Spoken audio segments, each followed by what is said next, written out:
verdad es que es un placer poder participar en esta jornada vinculada a una exposición realmente original, valiente,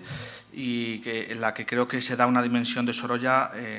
lo suficientemente completa para poder entenderlo en otras dimensiones. Y una de esas dimensiones es la que yo voy a intentar brevemente, para no quitarles demasiado tiempo de su tiempo de descanso y poder llegar a tiempo a la siguiente conferencia de la tarde, a la conferencia de la tarde, es lo que yo voy a tratar de explicar aquí brevemente. Una de esas dimensiones que está presente en la exposición que ha comisariado Covadonga y que forma parte del universo artístico, de su universo artístico que se muestra en la exposición de Sorolla en 100 objetos. La verdad es que es complicado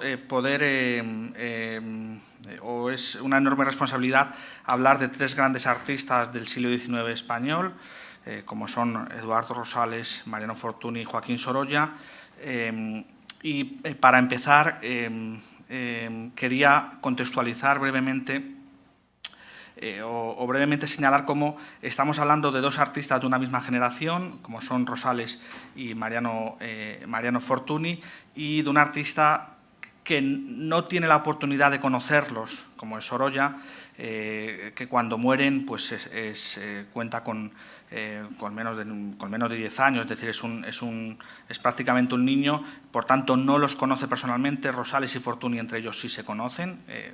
asisten incluso al Museo del Prado como copistas en los mismos días de 1867, porque está así documentado, es decir, sus firmas están una al lado de la otra. Pero en el caso de Sorolla, y esto es importante tenerlo en cuenta, estamos hablando de una visión de dos artistas de otra generación, con un lenguaje artístico diferente a lo que él pretende y a lo que él consigue, y por tanto con una distancia temporal importante.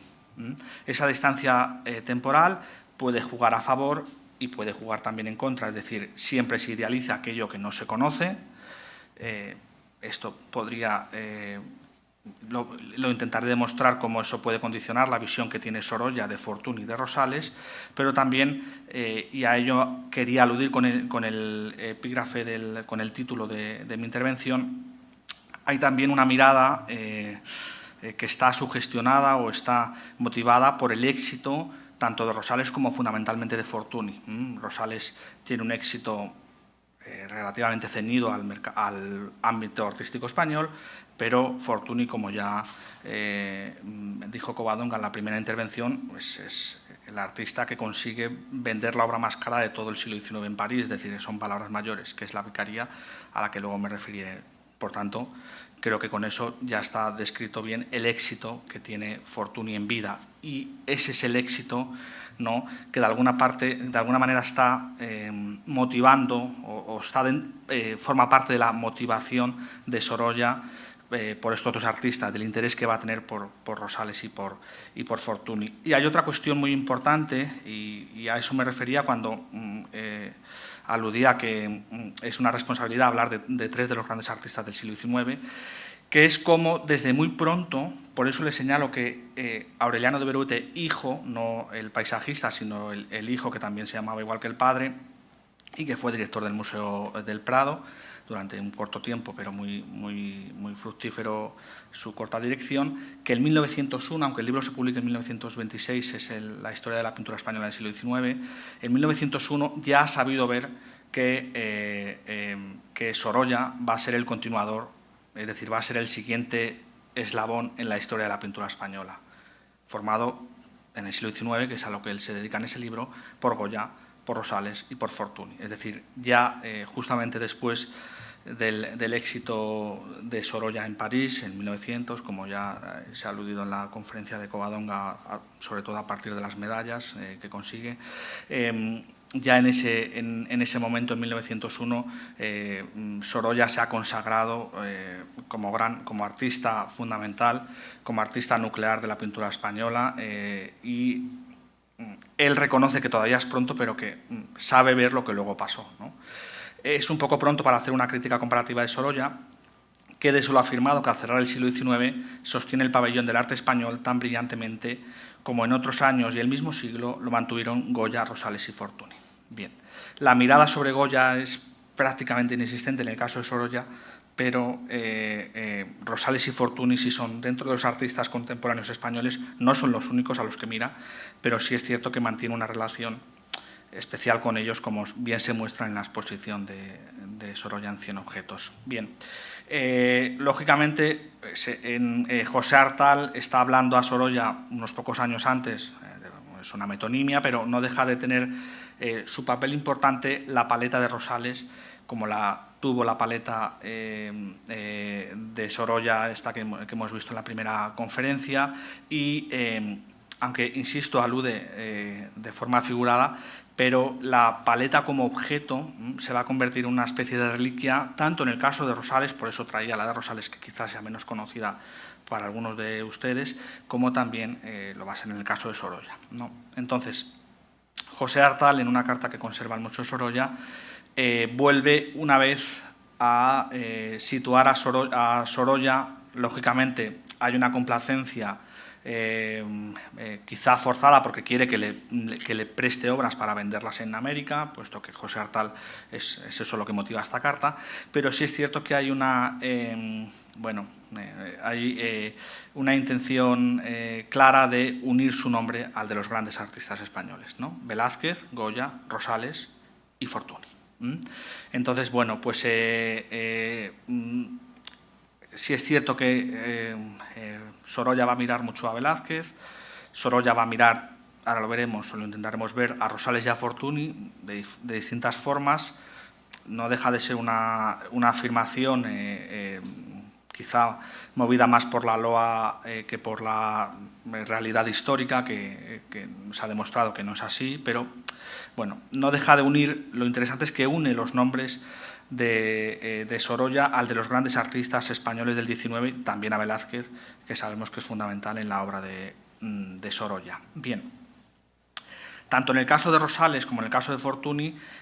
su temprana muerte, su muerte en el cenit de su éxito y de su gloria artística y en lo mejor de toda su carrera, pues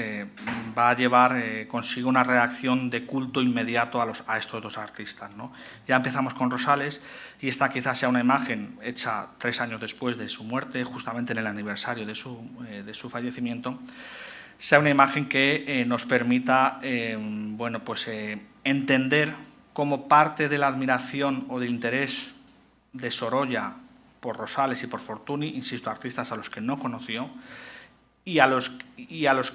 cuya obra accedió no sin dificultades, y eso es importante y eso quiero dejarlo ahora muy señalado con distintos ejemplos. Es decir, Sorolla no tuvo un acceso a la obra de Rosales y a la de Fortuny tan fácil como tuvo acceso a la obra de Velázquez, ¿no? También lo hubiera pasado, es decir, si en un momento dado él se hubiera interesado por Goya, pongamos como ejemplo, también hubiera tenido las mismas dificultades, porque a veces perdemos la perspectiva de cómo se han ido creando las colecciones públicas, en este caso la del Museo del Prado, que sabemos que es la casa de Velázquez y de Goya, y eso es lo que voy a intentar hacer un poco aquí, demostrar un poco aquí, es decir, hasta qué punto la presencia o no presencia de Rosales y de Fortuny en los museos que Sorolla podía visitar en Madrid pudo modificar o incentivar su interés por ellos, ¿no? por Rosales y por Fortuny. Bueno, pues aquí Rosales ya se nos muestra como una especie de deidad artística, junto con Goya, que es el que vemos justamente detrás de él, y lo que vemos a su espalda es, lógicamente, el testamento de Isabel la Católica.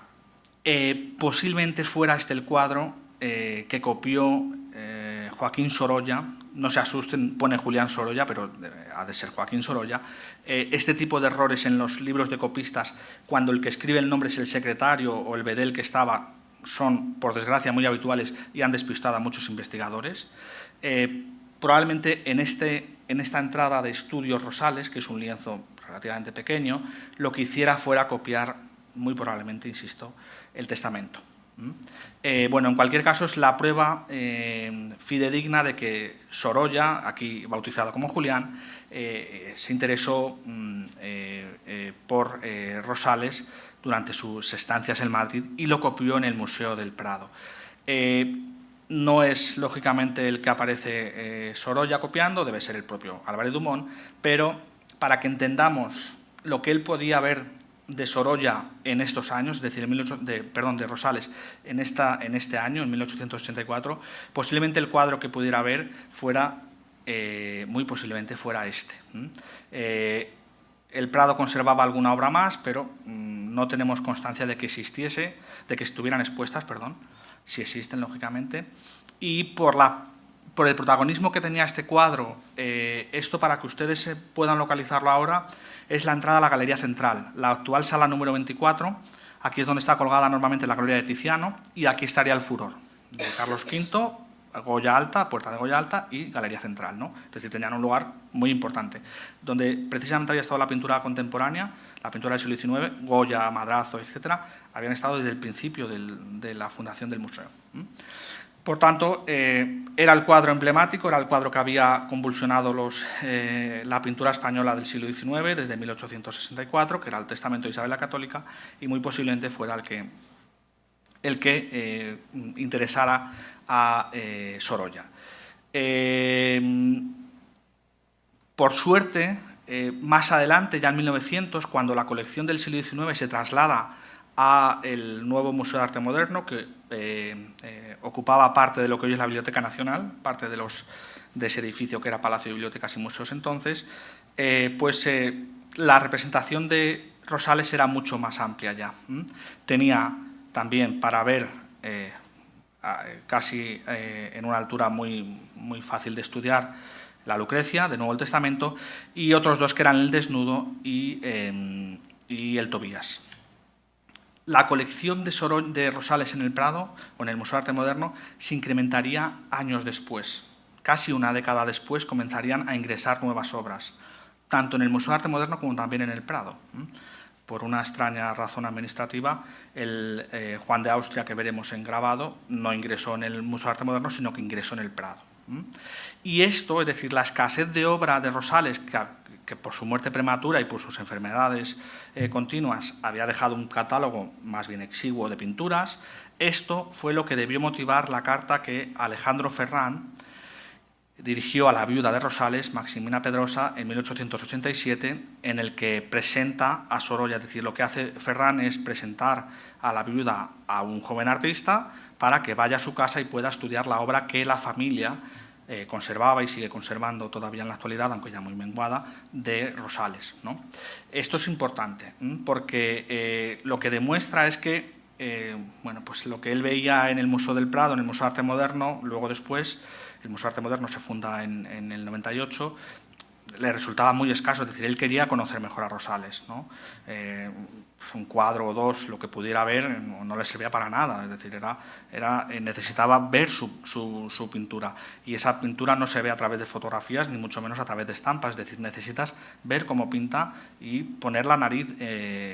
pegando al lienzo, ¿no? Entonces, eso es lo que motiva, digamos, es decir, la dificultad para poder examinar las obras. Examinar es importante, yo creo que aquí hay un examen. No es que él quiera copiar a un pintor que ya lleva muerto 10 años y que, bueno, está en un estilo que a Rosales le pudo interesar muy en un primer momento, pero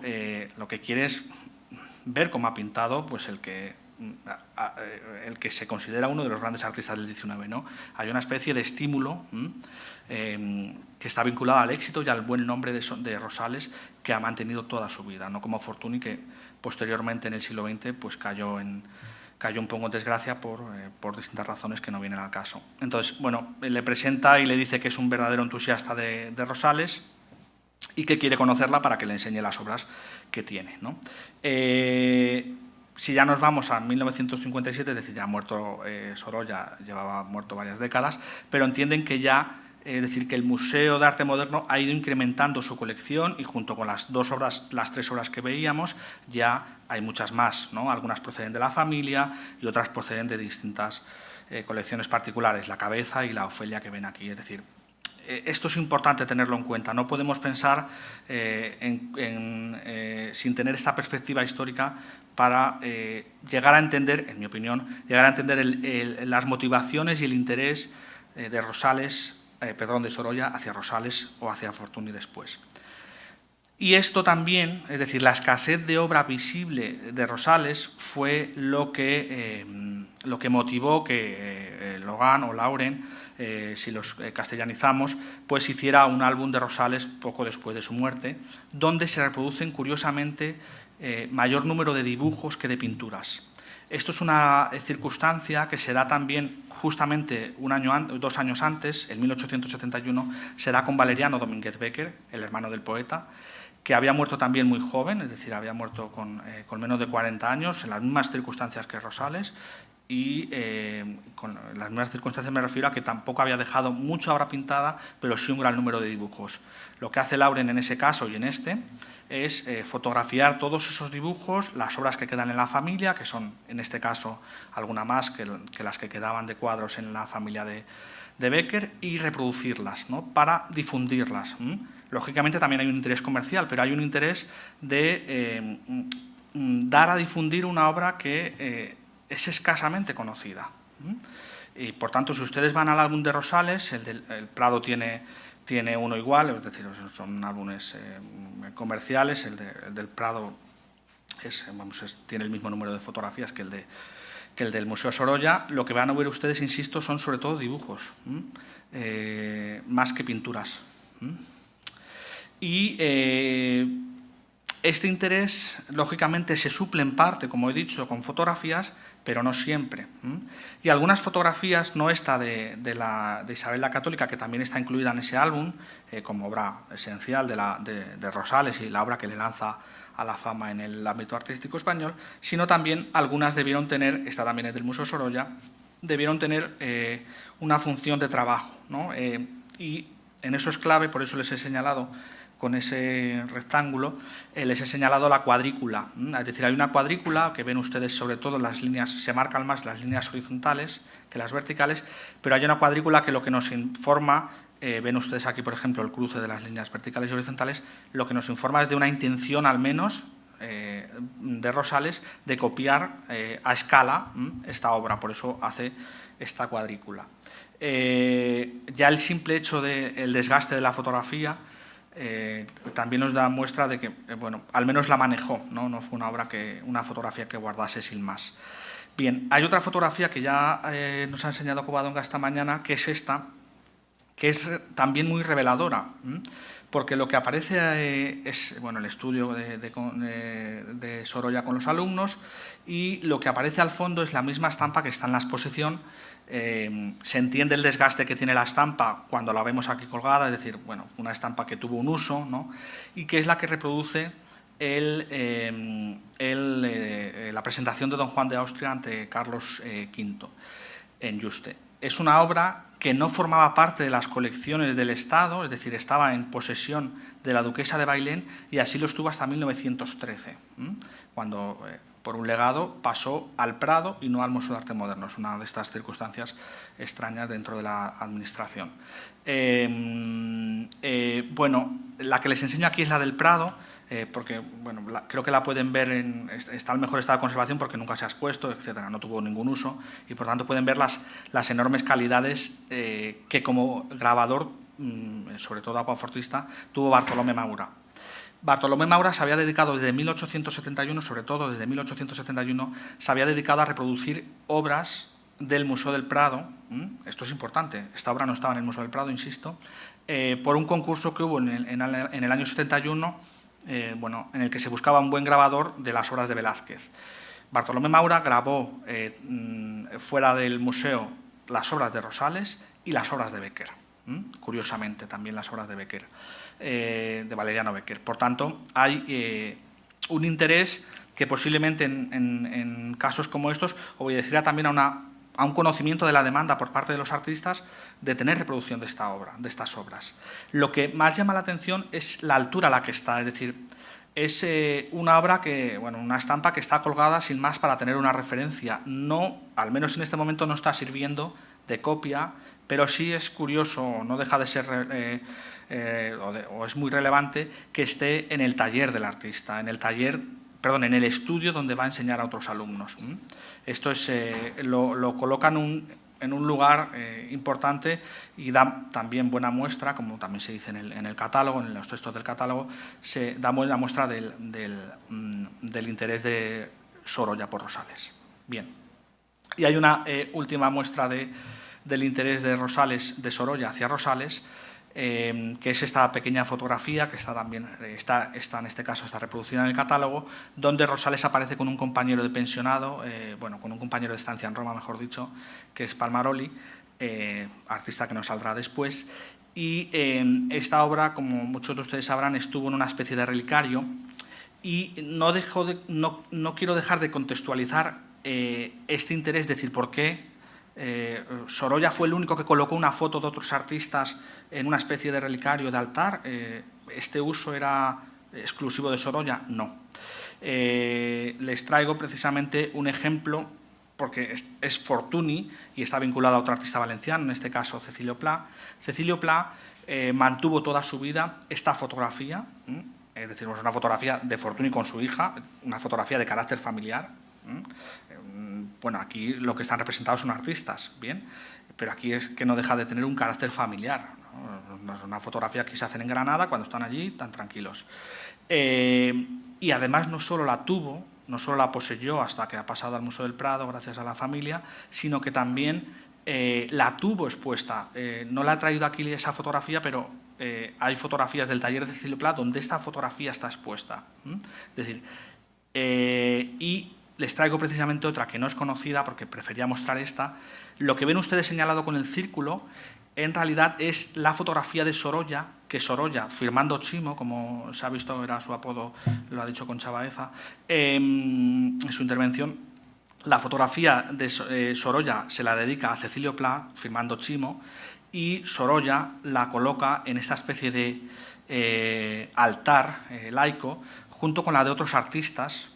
tanto vivos como muertos. Mariano Fortuny no está aquí, pero está en otra fotografía con una disposición similar, en su taller. No hay necesidad de tenerlas porque no le van a servir, es decir, son retratos fotográficos, no son obras de referencia para su producción. Es decir, hay, por tanto, una especie de culto o de mirada erudita, si lo queremos ver así, no tanto quizá de culto, los términos en los que muchos podemos entender esta palabra, hacia los artistas, en este caso Sorolla, pero también Fortuny, como hemos visto, ¿no? Bien, y ese uso de estas fotografías es el que permite entender la presencia de esta fotografía hasta fechas recientes en una especie de relicario dentro del museo. Bien, el capítulo de Sorolla, como ya estudió Adolfo Ran en un artículo vinculado a este encargo, el capítulo de Sorolla Rosales podríamos cerrarlo con este gran retrato, del que es muy difícil encontrar una foto decente, me refiero al de la derecha, que Sorolla hace para el Ateneo de Madrid, inspirándose en el retrato que anteriormente había hecho Sans Cabot, que también se conserva en el Ateneo, pero que está en otro lugar, ¿no? Este tenía otro destino y es, digamos, el último episodio de esta relación entre los dos artistas. Bien, y hay también un capítulo muy importante que ha salido aquí de alguna forma, que es los estudios de los artistas, las obras que, ha salido de muchas formas, lógicamente, las obras que atesoran los artistas, no solo obras contemporáneas, obras de otros artistas, cuadros de otros artistas, sino también lo que venimos a denominar todavía hoy antigüedades, ¿no? Cuando Juan Comba hace esta evocación, ¿no? Es una evocación sin más, está reuniendo las obras coleccionadas por Rosales con los cuadros de Rosales. Conocen ustedes todos ya el testamento que figura aquí. Y ese interés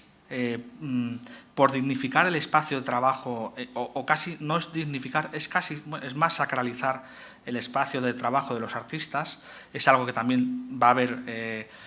Sorolla, o va a conocer a través de las varias fotografías que se publican del taller de Mariano Fortuny en Roma, que era una especie de lugar de referencia para cualquier artista que visitase la ciudad eterna en los años 70, o en la primera mitad de la década de los 70, y Sorolla de alguna manera va a atesorar algunas de estas fotografías de otros artistas. Hay una que a veces se ha identificado como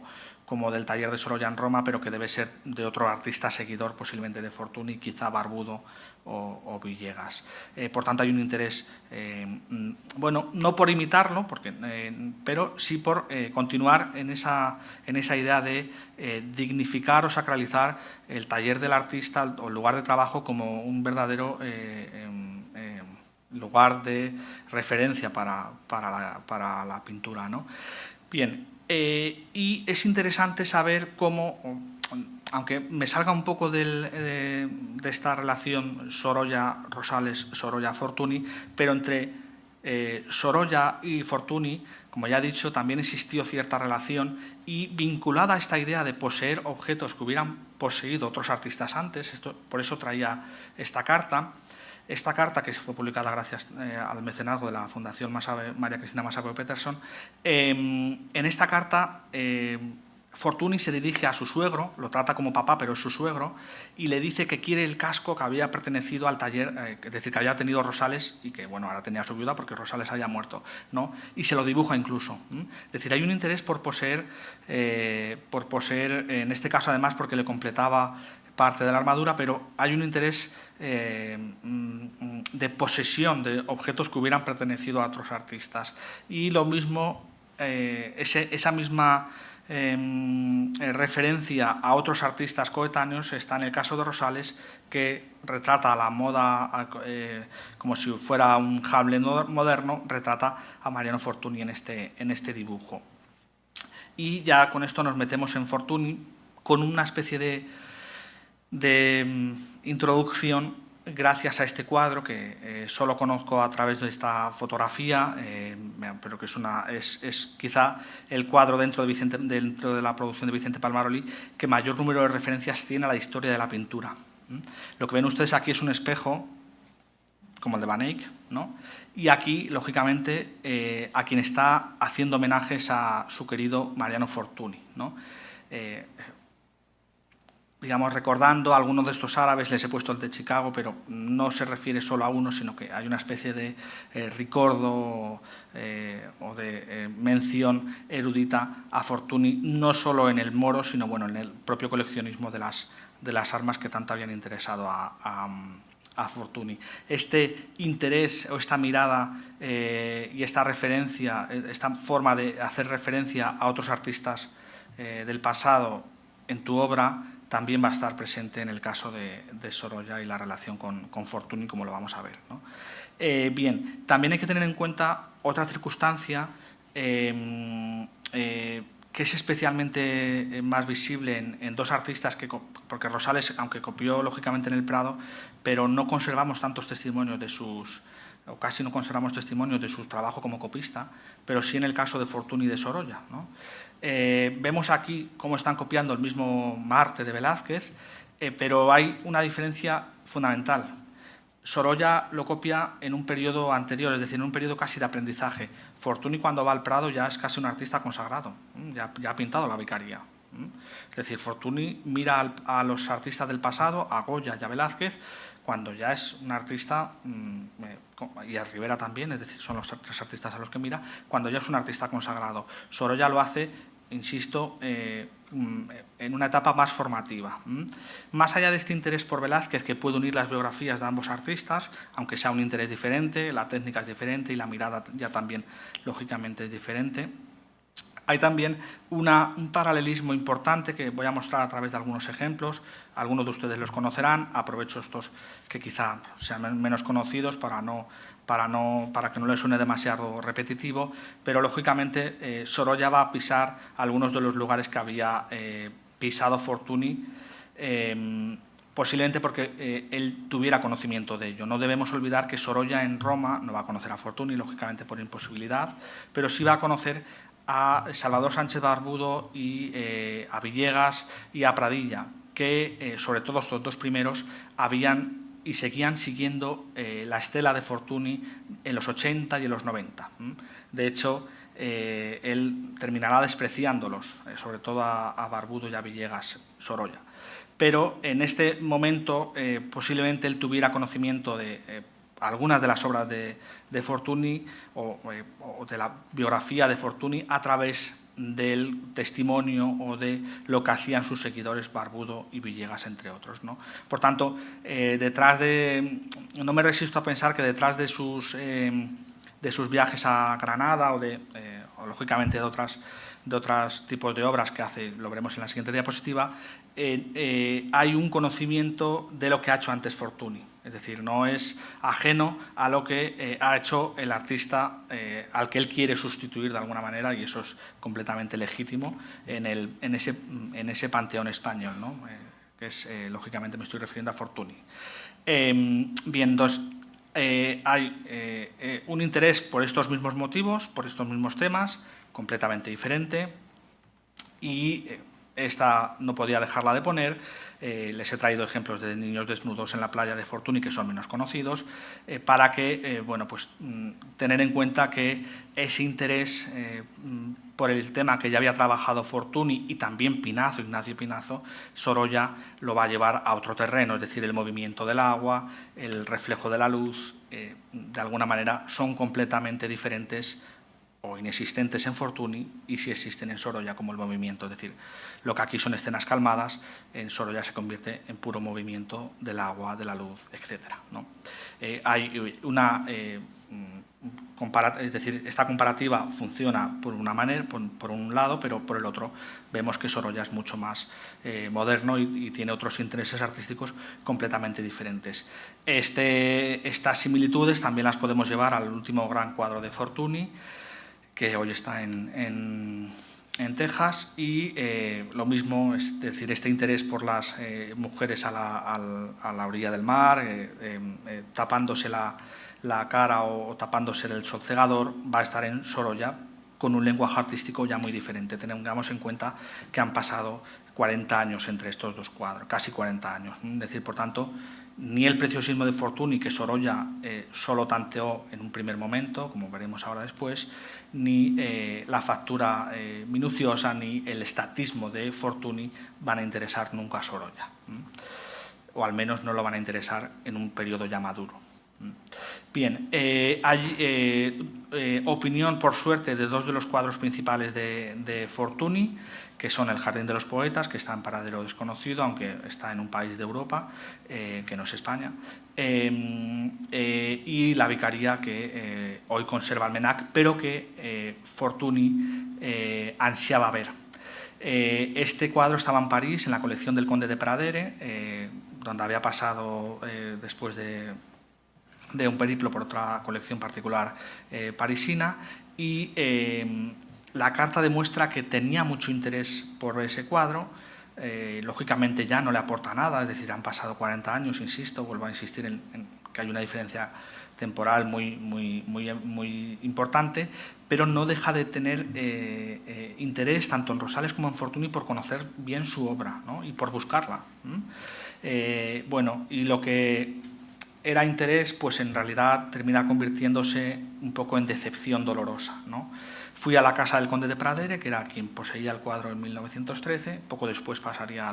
a Barcelona, donde vi el famoso cuadro de la Vicaría, que no me gustó mucho. Está muy bien como detalles, es decir, en esto es magnífico, alaba la técnica de Fortuny, pero bueno, pues le saca otros defectos, sobre todo en cuanto a armonía y en cuanto a composición. Y lo mismo pasa con el Jardín de los Poetas, que entonces tenía el Conde de Giren, y que puede ver aquí en Madrid. Bueno, es lo mismo, es decir, una especie de decepción, aunque no puede dejar de admirar la precisión técnica y la factura de Fortuny. Fortuny viene en su Jardín de los Poetas, por más que a mí no me guste, se ve que era un maestro, pero allí hay un conjunto falso y muchas cosas amaneradas, aunque estén hechas primorosamente. Es decir, de nuevo, alaba y no puede dejar de decir de reconocer que Fortuny era un maestro de la técnica, ¿no? En otros casos anteriores, es decir, en los cuadros de los años de la década de los 80, sí se puede ver una relación más directa, casi de influencia, de Fortuny en Sorolla. Es decir, Fortuny, los seguidores de Fortuny están en el cenit de su carrera, Barbudo, etcétera, Villegas, y Sorolla está en Roma, necesita hacer obras, como ya hemos visto, que pueda vender fácilmente. Las acuarelas, lógicamente, las haya puesto de moda otra vez en el ámbito italiano, sobre todo Fortuny, ya hemos visto algunas de ellas, y algunas de estas escenas, como este moro con naranjas o el que vamos a ver después, derivan muy claramente de la forma de hacer de Fortuny. No es que Fortuny viera a los marroquíes, posiblemente no los viera porque estaban en ese momento en París, no hay testimonio de que quisiera ver la colección de Razu, pero sí es cierto que el muro con los fogonazos azules de la luz, el tipo pegado a la pared, el detallismo, el brillo de los objetos, la presencia de los metales para acaparar el brillo, en los dos casos, etc. Hay como muchos parecidos que nos demuestran que al menos en los 80 Sorolla, posiblemente por estar en una etapa formativa y también porque necesitaba hacer obras para el mercado, estuviera más cerca. Y lo mismo en este cuadro, que pertenece hoy a la colección Massaveu, que es también otra referencia clara al cuadro de los poetas, sobre todo en la presencia de las malvas reales. Es un tipo de flor que apenas había visto anteriormente en la pintura, que Fortuny representa en muchas ocasiones, no solo aquí, sino en otros cuadros de forma individual, y que no deja de tener esa relación directa entre Fortuny y Sorolla, ¿no? Bien, como en el caso de Rosales, Sorolla acaparó numerosas fotografías de Fortuny. Estas dos son dos ejemplos, es decir, y también acaparó algunos libros. Es lo mismo, es decir, en este caso no es un editor español, sino que es un editor francés, el que había sido el marchante más importante de Fortuny, que es la casa Goupil. Decide, cuando Fortuny ha muerto, lo mismo, fotografiar tanto pintura como también algunos dibujos de Sorolla y darlos a conocer a través de un libro como es este de las obras de Mariano Fortuny, etc. Este tipo de libros han conllevado con el tiempo, sobre todo en época ya muy moderna, que muchos de estos dibujos, y esto es una prevención que hago, me gusta hacerla siempre porque es bastante frecuente encontrarse con este problema en el mercado, que muchos de estos dibujos se hayan reproducido y se hayan firmado como de Fortuny sin serlo. Es decir, es muy fácil reproducir con cualquier sistema un dibujo de estos de los que aparecen aquí, y es muy fácil ver en el mercado hoy todavía dibujos sacados de este libro, del que vamos a ver después, como de Fortuny, cuando en realidad no lo son copias de las reproducciones fotográficas de estos dibujos. Bien, el otro libro que tenía, el otro álbum vinculado a Fortuny que tenía era este de Sampere y Miquel, que también les muestro aquí, donde de nuevo con la fotografía se incluyen también algunas obras, en este caso también de primera época. No deja de ser todavía curioso, y esto ha sido una cosa que ha estudiado Alcolea, quien tristemente falleció en el mes de agosto, vaya el recuerdo para él, que fue el que escribió en el catálogo de esta exposición, relacionando este cuadro con Fortuny, ¿no? Y no deja de ser curioso que Sorolla en algún momento decidiera, yo creo que ya con una mirada completamente descarnada, no para simplemente como un recuerdo, ¿no? Debió comprar esta obra, ¿no? Debió recibir donada esta obra. Y no deja de ser curioso porque no es un Fortuny al uso, sino que es un Fortuny muy del principio, es un Fortuny todavía que está aprendiendo, es un Fortuny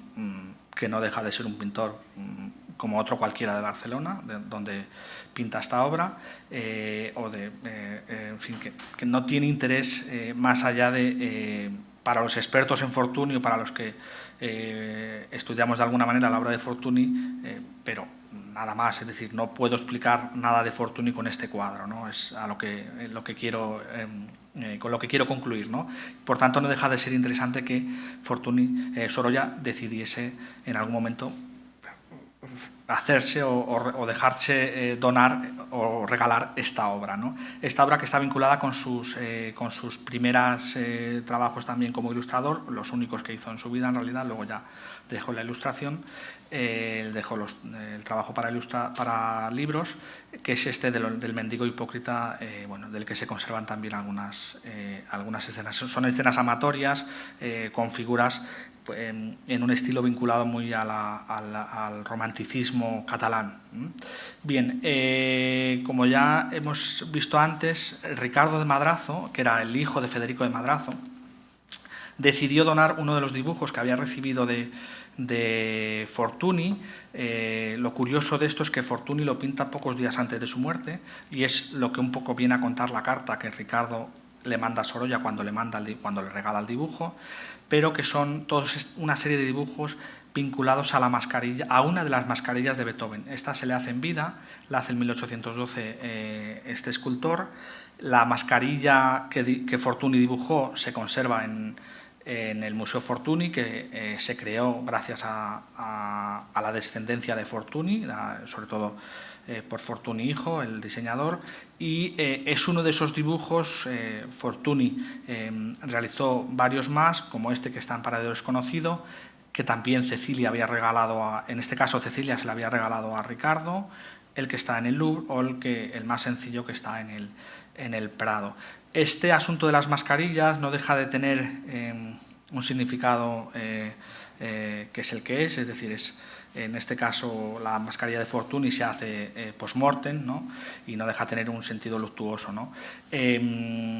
Parece mentira que el propio Fortuny copiase como una especie de premonición una mascarilla la mascarilla de Beethoven pocos días antes de enfermar, ¿no? Bueno, pues en el Museo Sorolla se conserva también esta mascarilla, que es una copia del original que se conserva en Venecia, es decir, Suñol tomó esta mascarilla directamente del cadáver de Fortuny, y de esta mascarilla se hicieron luego otras copias, tanto en escayola como en bronce. La que conserva es el Museo Sorolla, posiblemente ya sea muy posterior, muy desgastada, es decir, es una copia que no tiene interés artístico ni siquiera, sino parece más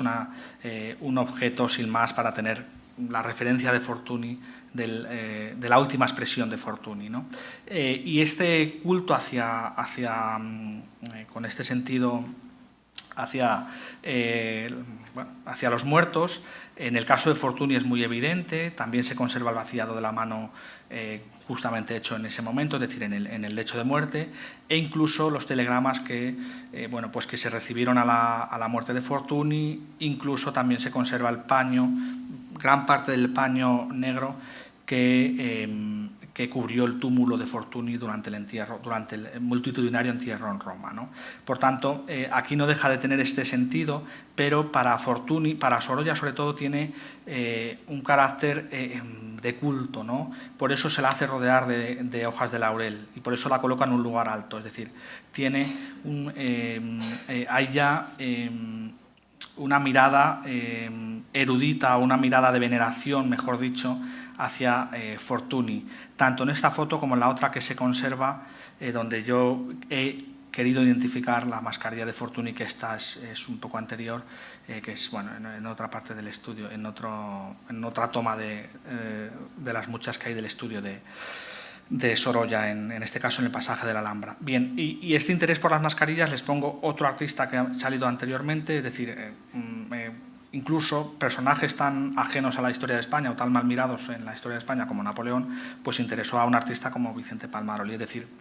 no crean ustedes que es una excepción, ¿no? Tampoco me puedo detener mucho más porque ya voy con la hora. Y el último episodio, Sorolla-Fortuny, nos lleva, como hemos visto en otras ocasiones, a los últimos años de la vida del artista, en este caso de Sorolla, quien se preocupa por aportar dinero, o pago en especie para la creación del famoso monumento a Mariano Fortuny que se hizo en Barcelona con una suscripción pública. Es decir, él posiblemente no previera su propia muerte, como tampoco Fortuny preveía su muerte cuando estaba copiando la mascarilla de Beethoven, pero la muerte a ambos dos les sobrevivió. Parece que hay una especie de similitud extraña o casi siniestra, ¿no?, en el caso de Sorolla, intentando homenajear a Fortuny poco antes de su propia muerte, y en el caso incluso de Rosales copiando a Fortuny y en fin, que digamos que la historia parece repetirse en el caso de estos tres grandes artistas españoles que forman parte, digamos, de la historia de la pintura española y fundamentalmente de la historia de la pintura del siglo XIX. Muchas gracias.